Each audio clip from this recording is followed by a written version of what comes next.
En Rafaela hay puertas que se abren todos los días. Algunas llevan a casas, a aulas, a plazas. Otras a lugares donde la memoria sigue esperando ser contada. Una de esas puertas es la de la capilla San Francisco de Asís, en el barrio Villapodio. Durante los años 70, este no fue solo un espacio de fe, también fue un espacio de trabajo comunitario, de organización social, de compromiso con quienes más lo necesitaban. En el corazón de esa capilla vivió y trabajó el padre Raúl Troncoso, un cura que eligió quedarse cerca de la gente, acompañar al barrio. El 19 de marzo de 1976 fue detenido por las fuerzas policiales pocos días antes del golpe de Estado. Fue trasladado, golpeado y estuvo más de 5 años preso por su cercanía con los sectores populares y su vínculo con jóvenes militantes. Su historia, aunque marcada por el dolor, también dejó huellas. Algunas son visibles, otras todavía por recuperar. Hoy decidimos abrir esa puerta, no solo la de la capilla, también la del recuerdo, la del testimonio, la del silencio que se empieza a romper. Yo conocí al padre Raúl cuando vino a vivir a este barrio. Ahora no sé explicarte cómo era él. Con respecto a las misas, él, por ejemplo, no las daba desde el altar, sino que se arrimaba a las personas, te miraba a los ojos. Era como que quería acompañarte con su presencia. Al mirarte a los ojos vos sentías que ya te estaba acompañando. Tal vez no te conocías, pero sentías esa afinidad. A él le gustaba mucho venir a las casas de familia. Eso sí, le gustaba el mate, se pasaba horas tomando mate o té, charlaba. Eso sí, la ayuda que vos precisabas de él siempre la ibas a tener. En la capilla, aparte de dar misa, armaba muchos grupos de chicos, de familias, grupos para costura, para estudios, charlas, y era una visita. No era el padre que venía a imponer órdenes, él no supervisaba, él escuchaba, él acompañaba. Lo que sé de él, que hizo un trabajo de villa muy grande, que ayudó mucho a los pobres y que después se fue allá a Buenos Aires, previa a 7 años de cárcel.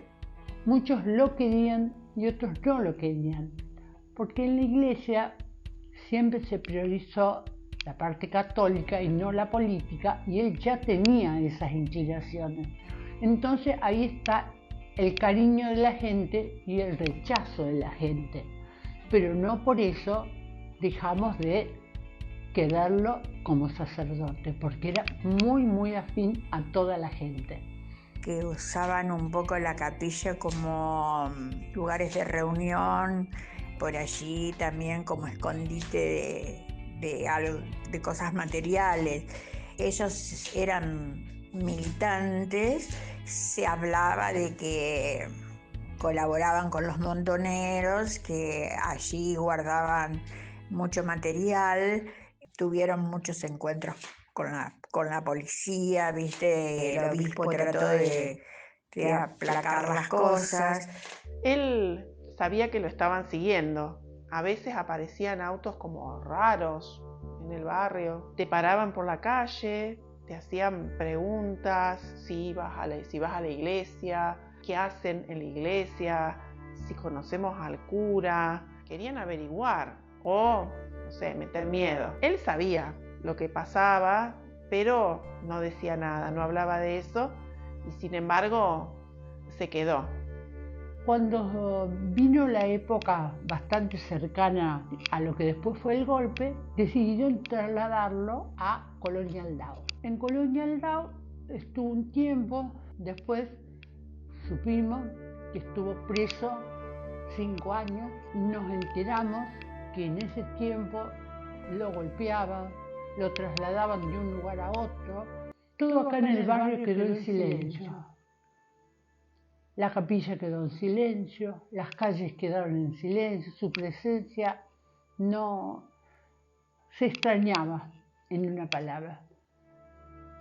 Y después tratamos de hablar y de no hablar, de contar y de no contar. Pero después había que, ¿cómo podemos decir? Saber que eso fue parte de nuestra historia, de nuestro barrio, porque ese padre era el que te tocaba el timbre, el que caminaba con vos, el que te acompañaba, el que precisabas algo y estaba. Y entonces dijimos, no, por más que sea, vamos a contar lo bueno y lo malo, lo que se puede y lo que no se puede. Y por eso el padre Troncoso fue una historia para la ciudad.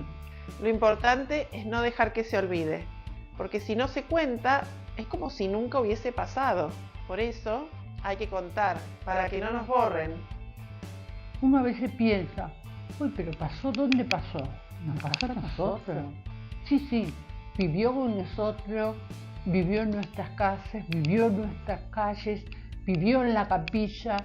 Por eso es la historia, nuestra historia. Algunas personas son puertas, cicatrices vivas de la historia, nuestras historias. El padre Raúl fue y sigue siendo una de ellas.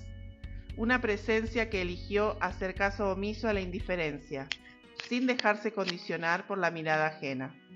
Recordarlo es asumir la complejidad de la historia, porque él también es parte del engranaje de una memoria que solo tiene sentido si se concibe como colectiva.